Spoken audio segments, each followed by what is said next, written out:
갈라디아서 1장 6절과 7절 말씀 제가 봉독하겠습니다. 그리스도의 은혜로 너희를 부르신 이를 이같이 속히 떠나 다른 복음을 따르는 것을 내가 이상하게 여기노라. 다른 복음은 없나니 다만 어떤 사람들이 너희를 교란하여 그리스도의 복음을 변하게 하려 함이라. 아멘. 사랑의 하나님 아버지, 감사합니다. 이 시간도 바른 복음을 믿게 허락하여 주신 은혜를 감사합니다. 다른 복음이 우리가 없음을 말씀으로 다시 한번 확인케 해주시니 감사합니다.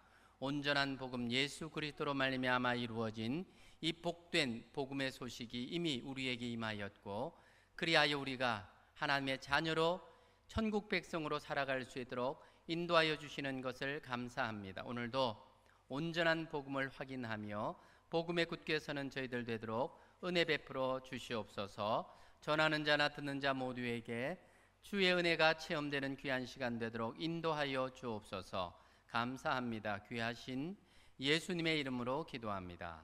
아멘. 연일 폭염 때문에 많이 고생을 하시죠. 다른 날보다 오늘 새벽이 더 더웠던 것 같아요. 그렇죠? 다른 날은 새벽에 일어나서 새벽기도 올 때쯤 되면 그래도 제법 선선한 바람이 불던데, 오늘은 밖에 나오니까 뭐 따뜻한 바람이 콱 이렇게 앞을 막던데 숨을 못 쉴 정도인데, 어쨌든 건강하게 또 이렇게 예배 자리에서 볼 수 있음에 감사합니다. 주의 은혜가 늘 우리와 함께해서 육신적으로는 피곤해도 영적으로는 늘 더욱 강건해지는 저와 여러분 되기를 간절히 바랍니다. 요즘 정치권에 보면 가짜 뉴스 때문에 골머리를 앓고 있는 것을 봅니다. 그럴듯한 내용의 가짜 뉴스가 계속 만들어지고 있습니다. 구체적으로 날짜까지 명시해서 북한이 남침할 것이라고 하는 내용에서부터 건강 때문에 대통령의 직무를 하지 못한 며칠 동안 문재인 대통령이 뇌졸중으로 쓰러져서 반신불수가 되었다는 괴담 수준의 뉴스, SNS를 통해서 퍼지기도 했었습니다. 가짜 뉴스를 자주 접하다 보니까 진짜 뉴스를 볼 때도 어떤 느낌이 들어요? 저것도 가짜가 아닐까 하는 그런 생각을 갖게, 의심을 가게 하기도 합니다. 복음에도 가짜 복음이 등장하고 있다는 사실입니다. 진짜와 가짜를 구분하는 것이 참 중요합니다. 오늘 갈라디아서에서 말하고 있는, 바울을 통해서 주님께서 우리에게 말씀하시는 진짜 복음을 다시 한번 확증할 수 있는 시간 되기를 바랍니다. 오늘 갈라디아서를 기록하고 있는 이 사도 바울은 우리가 아는 대로 바리새인 중에 바리새인이었습니다. 율법을 지키는 것으로 구원을 얻을 수 있다라고 하는 이 율법주의, 이 율법주의로 머리끝에서 발끝까지 무장되었던 자가 바울이라고 하는 사람입니다. 그런 그가 부활하신 예수 그리스도를 다메섹 도상에서 만난 이후로 인생의 터닝 포인트가 되어지죠. 오직 구원이 예수 그리스도로만 말미암는다는 이 확실한 복음을 알게 되었습니다. 이후로 바울은 예수 그리스도의 이 복음을 전하는 데 인생을 올인합니다. 이제는 그리스도를 전하는 복음 증거자가 되어서 복음 인생으로 변한 것입니다. 바울은 누구보다도 자기가 어떤 사람이었던가 하는 것을 잘 아는 사람이죠.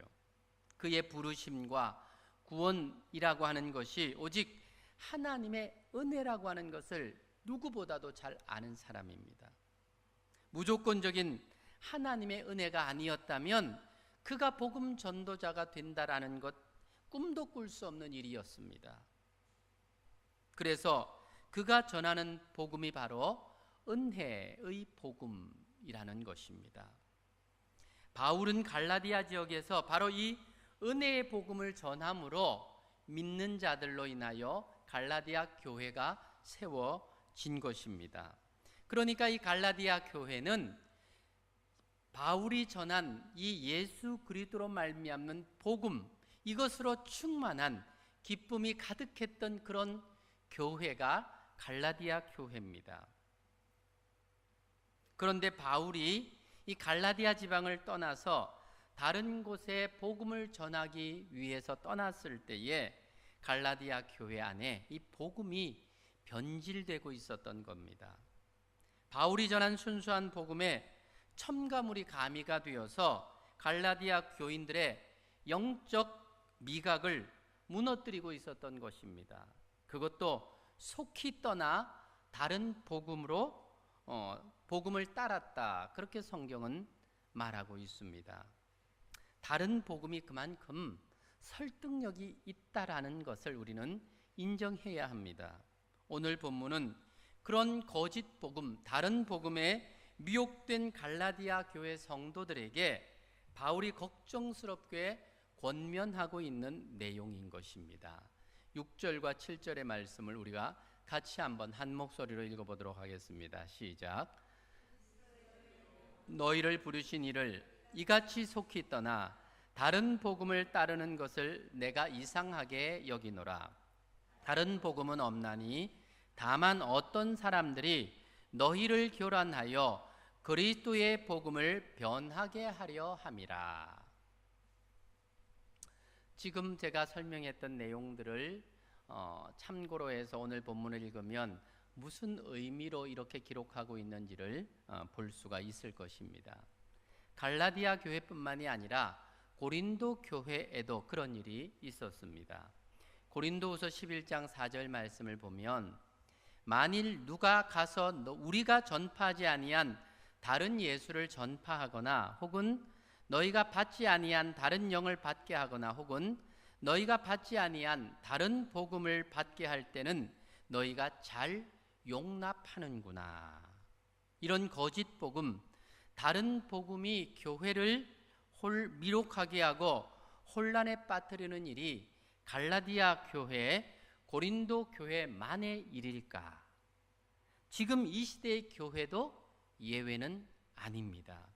사탄은 언제나 다른 복음을 가지고 무수한 영혼을 지옥의 구렁텅이로 끌고 가고 있다는 사실입니다. 그렇다면 바울이 지금 말하고 있는 고린도 교회 안에 다른 복음은 무엇일까를 우리가 좀 알 필요가 있습니다. 갈라디아 교회에 들어온 다른 복음의 대표적인 것이 바로 율법주의였습니다. 바울은 갈라디아에서 오직 예수 십자가만을 전했습니다. 갈라디아 교회 교인들도 이 바울이 전해준 복음을 듣고 구원을 받고 하나님의 자녀가 되었습니다. 그런데 바울이 떠난 후에 거짓 교사들이 교회 안으로 들어오게 된 겁니다. 그들은 예수 그리스도를 믿음으로 구원을 받는다라고 하는 진리를 동일하게 가르쳤습니다. 하지만 그들은 오직 예수님만 믿는 것으로는 구원을 받을 수 없다, 그런 가르침을 첨가한 겁니다.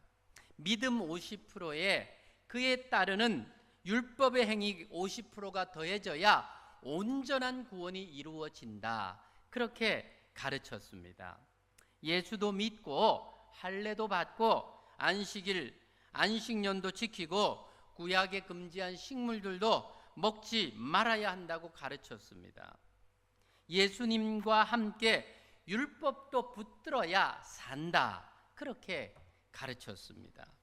예수만 믿는 것, 이건 어린 수준의 신앙이고 율법과 함께하는 신앙이 성숙한 신앙이라고 가르쳤습니다. 지금 갈라디아 교회에 들어와서 이런 다른 복음을 가르치는 자들이 누구였습니까? 유대교에서 예수를 믿고 구원받은 그리스도인들 중에는 여전히 유대교를 버리지 못하는 유대인 그리스도인들이 있었습니다.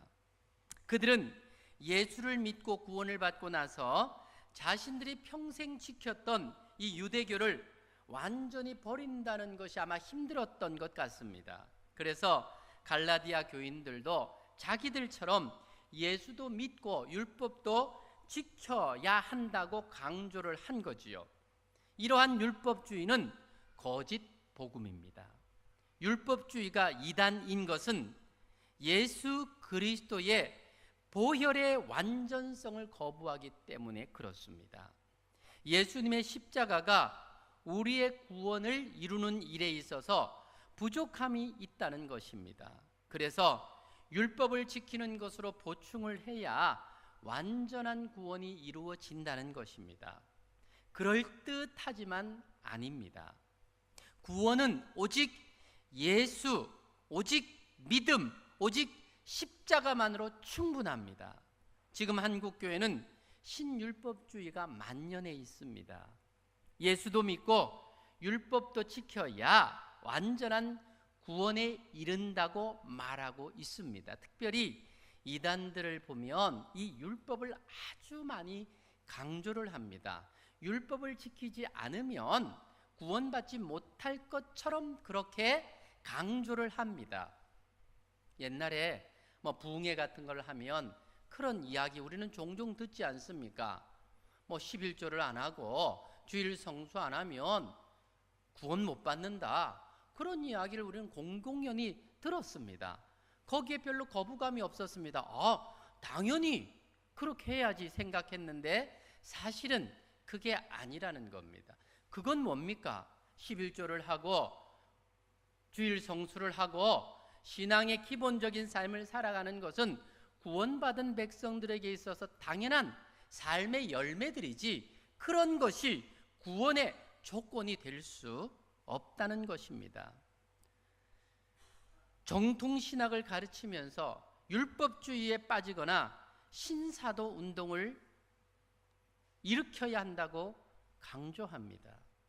신사도 운동이라고 하는 것은 요즘 좀 이적이나 기적 같은 것을 아주 강조하는 것들이지요. 분명히 아셔야 하는 것은 선행이나 율법을 행하는 삶은 구원의 조건이 아니라 구원의 결과일 따름입니다.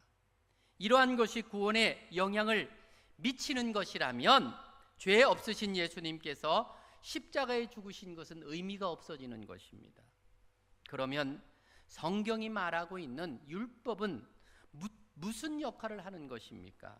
히브리서 10장 1절은 이렇게 말합니다.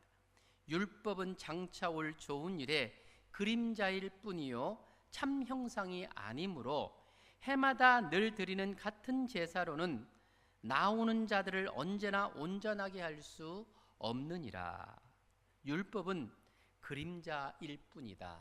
온전하게 할 수 없다. 그렇게 말합니다. 갈라디아 3장 24절에서는 이같이 율법이 우리를 그리스도께로 인도하는 초등교사가 되어 우리로 하여금 믿음으로 말미암아 의롭다 하심을 얻게 하려 함이라 그랬습니다. 그러니까 바울은 다른 복음, 즉 율법의 영향을 받고 있는 갈라디아 교인들에게 이렇게 이야기하고 있는 것입니다. 갈라디아 2장 16절 사람이 의롭게 되는 것은 율법의 행위로 말미암음이 아니요 오직 예수 그리스도를 믿음으로 말미암는 줄 알므로 우리도 예수 그리스도를 믿나니 이는 우리가 율법의 행위로서가 아니고 그리스도를 믿음으로써 의롭다함을 얻으려 함이라. 율법의 행위로서는 의롭다함을 얻을 육체가 없느니라. 그렇게 말합니다. 그렇다면 정말 성경이 말하고 있고 바울이 강조하고 있는 바른 복음은 어떤 것일까? 어떤 것이 바른 복음입니까? 다른 복음이 아니라 거짓 복음이 아니라 바른 복음은 무엇입니까? 7절이 말하고 있는 그리스도의 복음, 그리스도의 복음을 변하게 하려 한다 그랬는데 이 그리스도의 복음이 바른 복음입니다. 이걸 정확하게 마음에 새겨 두어야 됩니다. 오직 예수라는 말입니다. 예수님께서 십자가에서 이루신 구원의 사역은 99.9%가 아니라 100%의 사역입니다. 다른 그 무엇으로도 예수님께서 이루신 구원에 더해지는 것은 십자가를 부인하는 것과 같습니다. 바울이 이렇게 믿음의 율법의 행위를 더하는 것에 대해서 단호하게 다른 복음 혹 거짓 복음이라고 선을 그으면서 8절 9절에는 저주를 받을지어다 라고까지 말하면서 이렇게 강조하는 것은 이미 그가 경험해서 아는 것이기 때문입니다. 사실 바울은 예수님을 만나기 전까지만 해도 그는 이 율법과 계명을 복음으로 알고 살았습니다. 복음이 뭡니까? 복된 소식, 구원의 소식입니다. 그러니까 율법과 계명이 구원을 받게 하는 중요한 요소라는 것, 그렇게 알고 있었습니다. 그 사실을 확신했고 신봉했기 때문에 예수 믿는 자들을 앞장서서 핍박하고 옥에 가두는 일에 선봉에 섰던 사람입니다. 그런데 바울이 다메섹 도상에서 빛으로 찾아오신 부활의 주님을 만나고 나서 구약의 율법의 완성이 예수 그리스도라고 하는 이 사실에 눈을 뜨게 된 것입니다. 이제 그는 영적인 눈을 뜨자마자 예수님의 십자가만이 유일한 구원의 능력이 됨을 전파하는 전도자가 된 것입니다. 가는 곳마다 그리스도의 복음을 전파하고 교회를 세우는 일을 했습니다. 초대교회 시절에 교회가 세워지면 그 안에는 두 부류의 그리스도인이 공존했습니다. 유대 그리스도인과 이방인 그리스도인입니다. 지금 갈라디아 교회 안에도 이 두 부류의 그리스도인이 공존하고 있었습니다. 모두가 바울이 전해준 그리스도의 복음, 즉 은혜의 복음을 듣고 구원을 받은 그리스도인들입니다. 오직 구원은 하나님이 하시는 일이기 때문에 인간이 무언가 구원에 관여할 수 있는 일은 아무것도 없습니다. 그래서 그들은 그런데 지금 이 유대인 그리스도인들에게 있어서는 바울이 전하고 있는 은혜로 받는 구원이 어딘지 모르게 싱겁게 여겨졌던 것이지요. 그래서 그들은 예수님도 믿고 율법과 계명도 함께 지켜야 구원을 얻을 수 있다고 주장하며 가르친 것입니다. 어떻게 보면 비슷한 것 같지 않습니까? 예수를 믿는다는 것에 대해서는 너무나 똑같이 강조하고, 그런데 거기에다 뭘 보태요? 거기에다가 율법과 계명을 지켜야 온전한 구원이 된다. 뭔가 포장지가 비슷한 것 같은데 조금 다른데 그 조금 다른 것이 다른 복음이라고 바울은 지금 분명하게 선을 긋고 있다는 것입니다. 그러니까 지금 이방인들 중에 그리스도인이 된 사람들은 아무래도 성경에 대해서 많이 알고 있는 유대 그리스도인들의 영향을 받을 수밖에는 없었지요. 그러니까 쉽게 이 다른 복음, 즉 예수님도 믿고 계명과 율법도 지킴으로 구원을 받는다라고 하는 이 가르침을 받아들인 것입니다.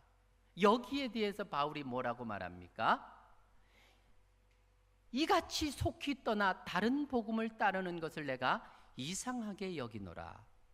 이렇게 속히 떠나 다르다고 생각하면 안 갈 텐데 비슷하니까 그게 맞는 것 같은데, 그래 예수 믿는 것만 가지고 구원을 받는다는 거, 우리가 아무것도 할 수 없다는 거, 이건 너무 좀 우리가 할 수 있는 일이 없는 게 좀 이상하지 않나? 그러니까 율법과 계명을 지켜야 돼. 그래 그게 맞는 것 같아. 이게 맞아. 바울이 전한 건 뭔가 좀 부족한 것 같아. 이런 생각이었다라고 하는 겁니다. 그래서 다른 복음, 거짓 복음 7절과 8절에 보면 이 저주받을 복음이 지금 갈라디아 교회 성도들을 혼란케 만들었다는 것입니다. 혹 여러분들 가운데도 그런 생각을 갖고 있지는 않습니까? 예수 그리스도를 믿음으로 말미암아 우리는 온전한 구원이 이루어지는 것입니다. 여기에 다른 무엇을 보탤 수 없는 거예요. 그렇게 예수 믿는다고 하면서 그렇게 살면 되나? 말씀대로 살아야, 말씀대로 안 살면 구원 못 받아. 이렇게 말하는 거 너무 쉽게 하는데 그런 말 하면 안 됩니다. 예수 믿어 구원받고 구원받은 백성들에게 당연히 삶에서 나타나는 게 뭐지요? 말씀대로 살고자 하는 욕망, 욕구, 이게 생기는 거예요. 그렇게 살고 싶어도 때로 약해서 넘어질 때 많이 있습니다. 그렇다고 해서 우리의 구원이 무너지는 게 아니라는 겁니다. 분명하게 아셔야 됩니다. 유일한 복음은 예수 그리스도 그분밖에는 없습니다. 바른 복음, 정확한 복음, 바울이 말해주고 싶어하고 성경을 통해서 주님이 우리에게 전해주고 있는 이 복음, 바른 복음이 무엇입니까? 신구약 66권이 우리에게 정말 말해주고 싶어하는 이 바른 복음의 핵심이 무엇입니까? 첫째는 따라합시다. 오직 은혜. 여러분 이거 기억하셔야 됩니다. 우리는 우리 힘으로 죄와 형벌의 자리에서 벗어날 수 있는 존재들이 아닙니다. 그래서 하나님께서 친히 죄인된 인간을 찾아오신 것입니다. 믿음의 조상 아브라함도 하나님이 먼저 그를 찾아오셨습니다. 선하게 살고 있어서 찾아간 거 아닙니다. 하나님의 율법과 계명을 지키며 살아가는 것이 기특해서 그를 찾아가신 것 아닙니다. 성경 66권이 보여주고 계신 하나님은 스스로 구원을 받으라고 뒷짐지고 계신 분이 아니라 친히 구원의 계획을 세우시고 구원을 완성하시는 분이십니다. 사실 저와 여러분들은 구원받을 만한 합당한 사람들이 아닙니다. 이걸 알아야 됩니다. 목사인 제가 저를 봐도 구원받을 만한 아무런 근거가 없습니다. 아무리 생각해도 내가 다른 사람들보다 착하게 살기 때문에, 선한 마음을 먹기 때문에 하나님이 나를 가엾이 여겨 구원해 주셨다? 아니올시다. 여러분들은 어떻습니까? 여러분들이 구원받을 만한 뭔가 조그만한 근거가 있었기 때문에 하나님이 여러분들을 찾아주신 것입니까? 전혀 아닙니다. 구원받을 만한 어떤 조건도 갖추고 있지 못한 사람들이었습니다. 오직 값없이 주시는 하나님의 사랑과 은혜만이 우리의 구원을 해석할 수 있는 유일한 답이 됩니다. 그래서 에베소서 2장 8절과 9절이 그렇게 말하고 있는 것입니다. 너희는 그 은혜에 의하여 믿음으로 말미암아 구원을 받았으니 이것은 너희에게서 난 것이 아니라 하나님의 선물이라. 행위에서 난 것이 아니니 이는 누구든지 자랑하지 못하게 하려 함이라. 아멘. 우리가 은혜에 의해서 믿음으로 구원받은 거예요. 하나님께서 베푸신 은혜가 뭡니까? 받을 자격 없는 자에게 주어주시는 하나님의 사랑, 우린 그걸 은혜라는 단어로 설명합니다. 자격 없는 우리에게 주어진 하나님의 무조건적인 사랑, 그 사랑 때문에 우리가 믿음으로 말미암아 구원받은 하나님의 백성이라는 사실을 기억하십시오. 그러니까 우리의 구원은, 바른 복음은 오직 은혜로 주어진 겁니다. 두 번째로 따라합시다. 오직 예수. 오직 은혜는 오직 예수를 통해서 우리에게 오는 것입니다. 죄로 인하여 영원히 저주받아 멸망한 인생을 위해서 하나님이 이미 창세기 3장에서 여인의 후손을 보내어 구원하시겠다고 약속합니다. 여자의 후손을 보내기 위해서 창세기 12장에 보면 아브라함을 선택하셨고 이스라엘 공동체를 세우셨습니다. 이것이 구약의 역사이고, 이 구약 역사의 핵심은 결국 뭐냐면 예수 그리스도입니다. 예수님의 이름이 한 번도 나오지 않지만 구약의 모든 역사는 결국 뭐냐면 오실 예수님에 대한 이야기라는 것입니다. 주제가 예수님입니다. 예수님께서 하신 사역의 시작은 신약 성경에 처음 나오고 있는 바로 성육신 사건이죠. 성육신이 무엇입니까? 하나님께서 인간의 육신을 입고 이 땅에 오신 사건입니다. 왜 하나님이신 그분이 인간으로 오셨습니까? 고난당하시고 십자가 지시기 위함이지요. 예수님이 고난당하신 이유가 뭡니까? 이사야가 말하고 있는 것처럼 그는 징벌을 받아 하나님께 맞으며 고난당한다 하였노라. 그가 찔림은 우리의 허물 때문이요 그가 상함은 우리의 죄악 때문이라. 그가 징계를 받음으로 우리는 평화를 누리고 그가 채찍에 맞음으로 우리가 나음을 받았도다. 죄인된 우리의 구원을 위해서라고 성경은 분명하게 밝혀놓고 있습니다. 바울은 예수 그리스도와 그의 십자가에 못 박히신 것 외에는 내가 아무것도 알기를 원치 아니한다고 고백합니다. 오직 예수 그리스도 십자가 외에는 자랑할 것이 없다고 그는 말하고 있습니다. 죽으시고 부활하신 그 부활이 예수님이 하나님의 아들이심을 확증해 줍니다. 이 예수님이 승천하시면서 우리에게 약속하신 것이 무엇입니까? 성령을 보내주시겠다는 약속과 너희가 본 그대로 다시 오시겠다고 하는 약속입니다. 이 예수님께서 하신 이 사역이 곧 복음입니다. 그러니까 복음은 예수 그리스도, 거기에서 시작되고 거기에서 마치는 것입니다. 세 번째로 따라합시다. 오직 믿음. 바른 복음은 오직 은혜, 오직 예수입니다. 이 예수 그리스도를 통해서 다가오는 이 은혜의 선물을 받는 것이 뭐냐면 바로 믿음입니다. 갈라디아 3장 26절 너희가 다 믿음으로 말미암아 그리스도 예수 안에서 하나님의 아들이 되었으니 라고 말을 하고 있습니다. 믿음으로 말미암아 구원을 받았다고 우리에게 선언하고 있는 것입니다.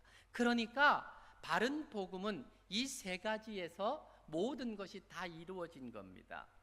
오직 은혜, 오직 예수, 오직 믿음.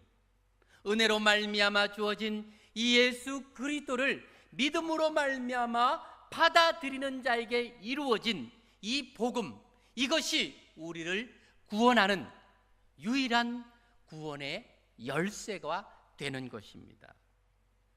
예수님께서 주신 이 복음은 완성된 복음입니다. 예수님이 주시는 이 복음은 거기에 뭘 더해서 완전해지는 것이 아닙니다. 예수님이 주시는 복음은 우리의 공로가 조금도 필요하지 않는 복음입니다. 예수님이 주시는 복음은 오직 믿음으로 말미암아 누리는 하나님의 선물입니다.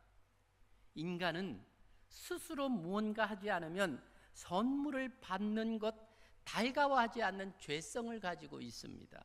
그래서 계명이 인간에게 다른 복음이 될 수 있는 것입니다. 계명을 지키는 것은 인간의 공로가 되기 때문에 조금이라도 구원이 조건이 될 수가 없는 것입니다. 예수님께서 완성하신 이 십자가의 구원에는 그 어떤 것도 더해질 수 없습니다. 더하려고 하는 것이 거짓 복음이고 다른 복음이고 저주받을 복음이라는 것입니다. 사랑하는 여러분, 우리는 은혜로 구원받은 사람들입니다. 성도의 삶은 그러니까 은혜의 삶입니다. 우리가 성도답게 살아가는 것, 우리의 결심으로 되어지는 거 아닙니다. 하나님의 은혜로만 가능한 일입니다.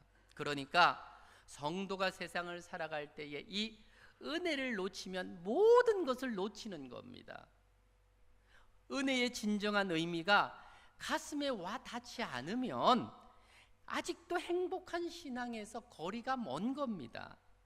세상에는 여러 종류의 은혜가 있지요. 부모님의 은혜, 스승의 은혜 등등.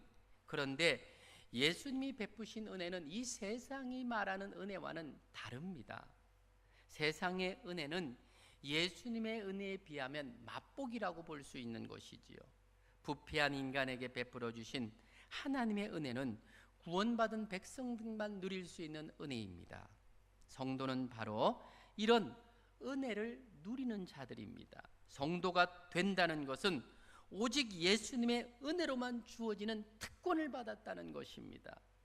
성도에게 은혜를 빼버리면 아무것도 아닙니다.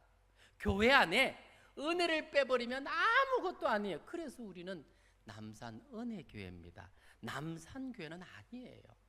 은혜가 빠졌잖아. 그렇다고 남산교회에서 그런 말 하면 안 됩니다. 은혜가 빠지면 아무것도 아니에요.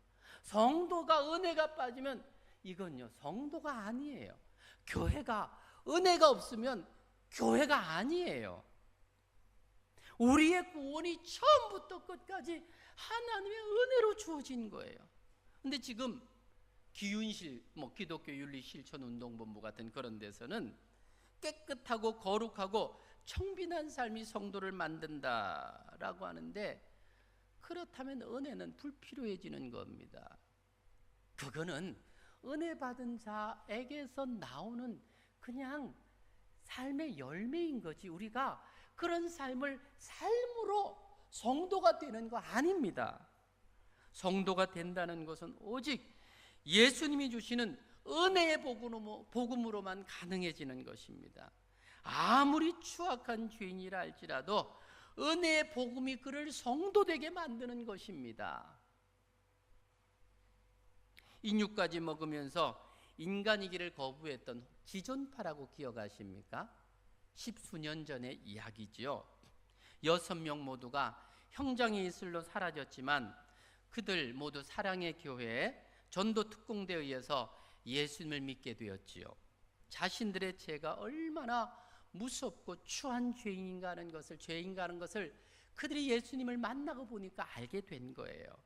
그래서 진실한 회개가 있었습니다. 그리고 자신들로 인하여서 고통당하는 사람들에게 진심 어린 사죄를 하고 형장의 이슬로 사라졌습니다. 깨끗하고 거룩한 삶이 그들을 구원한 것이 아니라 은혜의 복음이 그들을 구원한 겁니다. 사랑하는 성도 여러분, 성도인 저와 여러분은 이미 이 은혜의 복음 안에서 살아가는 자들입니다. 이 은혜의 복음을 누리며 사는 우리에게서 나타나는 것은 이 사소한 말에서부터 변화가 일어나는 거예요. 우리는 은혜를 받았으니까, 은혜로 살아가니까, 그러면 은혜 받은 것으로 끝나는 것이 아니라 은혜 받은 자는요, 이 은혜를 생각하면요 벌써요 마음 자세가 달라요. 은혜의 삶은 작은 일에서부터 은혜로 행해집니다. 은혜를 잃어버리면요 시시비비를 따지는 일이, 가르는 일이 최우선입니다. 은혜를 잃어버리면요 서로 잘잘못을 따지면서 누구 책임인가를 따집니다. 이 은혜를 놓치면요 내 눈에 들보는 보지 못하면서요 형제 눈에 티끌을 보고 탓하는 자가 되는 것입니다. 은혜의 삶은 어떤 삶인지 압니까? 모든 것이 내 탓이요, 나 때문입니다. 그렇게 고백되어지는 것입니다. 받을 자격 없는 우리에게 주어진 하나님의 사랑을 받은 우리들인데, 우리가 용납하지 못할 사람이 누가 있겠습니까? 지지리도 못난 나에게 은혜로 천국 백성 되게 했는데 나보다 남을 낮게 여기는 것은 너무나 당연한 일 아니겠습니까? 아들도 아끼지 아니하시고 우리 모든 일을 내어주신 하나님이 무엇이 아까워서 우리에게 좋은 것을 주시지 않겠습니까? 그 하나님의 큰 사랑을 받고 사는 우리들이 뭐가 아까워서 다른 사람들에게 베푸는 일에 인색할 수 있겠습니까? 이런 놀라운 축복의 삶을 살아가면서 감사치 못할 일이 무엇이 있겠습니까? 우리가 은혜 받은 성도라면 벌써 표정부터 다르고 말투부터 다른 거예요. 오직 영광은 하나님만 받으셔야 되는 거지요. 은혜 받은 성도는요 양보의 삶, 배려의 삶, 이건 너무나 당연한 겁니다. 은혜가 떨어진 말 한마디가 상대방에게 피수가 되어서 죽도록 아프게 만드는 겁니다. 내가 이 말을 하면 상대방이 어떤 마음이 될까? 혹 상처는 되지 않을까? 혹 부담은 되지 않을까? 목사인 저부터 은혜의 삶을 살아가야 한다고 늘 생각합니다. 사실 제가 말로 마음을 아프게 한 일이 적지 않다고 생각을 합니다. 제가 과거에는 좀 더 심했습니다. 이 독서를 잘했어요. 농담을 해도 독서를 통해서 농담을 참 많이 했는데, 지금 생각해 보니까 그게 얼마나 잘못된 일이었던지, 그게 상대방에게 얼마나 큰 상처가 되었는지 미처 생각하지 못하고 그 분위기에서 한번 웃는 것으로 만족했던 내 모습이 얼마나 부끄러운지. 혹시라도 여러분들 가운데 저의 잘못된 말 한마디 때문에 상처를 받으셨다면 정말 죄송하게 생각합니다. 제가 말씀을 준비하면서 곰곰이 생각을 좀 해봤어요. 내가 혹시 말 한마디 잘못하고 뭘 잘못해서 상처를 준 일은 없는지. 아마 많을 거예요. 그런데도 여러분들이 착해서 저한테 말을 안 했겠지요. 말을 안 했겠지요. 혹시라도 그런 마음이 있으면 저를 좀 용서해 주시기를 바랍니다. 제가 본 의가 그건 아니었습니다. 저는 여러분들을 사랑합니다. 여러분들을 행복하게 해주고 싶습니다. 그런데 혹시라도 제가 잘못한 말 한마디 행동이 있었으면 용서해 주시기를 바랍니다. 사랑하는 여러분, 우리가 은혜로 구원을 받은 거룩한 성도들입니다. 우리의 말 한마디가, 표정 하나가, 행동 하나가 사람을 살려야 되지 않겠습니까? 사람을 세워야 되지 않겠습니까? 위로받고 격려받고 힘을 얻어야 되지 않겠습니까? 그런데 내 말 한마디 때문에 힘들어하고 상처받게 하는 일이 있었다면 이건 은혜 받은 자의 삶에서 나타날 수 있는 모습이 아니라는 거예요. 다 본인은 아니겠지만 혹시 그런 일이 있었다면 용서를 구하세요. 특별히 가까운 사람들에게 있어서 더 그렇습니다. 혹은 아내에게, 남편에게, 자녀들에게, 가까운 믿음의 식구들에게 나의 잘못된 말 한마디, 잘못된 행동 하나가 상처를 준 일이 있었다면 여러분 사과해야 됩니다. 용서를 구해야 됩니다. 그렇게 사는 것이 은혜로 살아가는 성도의 삶인 것입니다. 우리에게 있어서 그리스도의 은혜의 향기가 풍겨나야 되지 않겠습니까? 값없이 받은 은혜의 복음이지만 가장 가치 있는 복음이 바로 저와 여러분이 받은 이 복음입니다. 은혜의 복음에 합당한 삶을 살아가는 저와 여러분 되어서 정말 나 때문에 행복해지는 가정, 교회를 만들어야 되지 않겠습니까? 나 때문에 누군가가 불편해하고 나 때문에 누군가가 힘들어한다면 여러분들은 이미 은혜를 다 쏟아부은 삶을 사는 거예요. 그렇게 살면 안 돼요. 그건 아니에요. 오늘 날씨가 많이 덥습니다. 날씨가 더운 데다가 습도가 많이 높습니다. 이러면 딱 나타나는 게 뭔지 알지요? 불쾌지수가 다 올라오는 그런 때입니다. 이 불쾌지수가 어디에서 가장 잘 나타날 수 있느냐면 식당.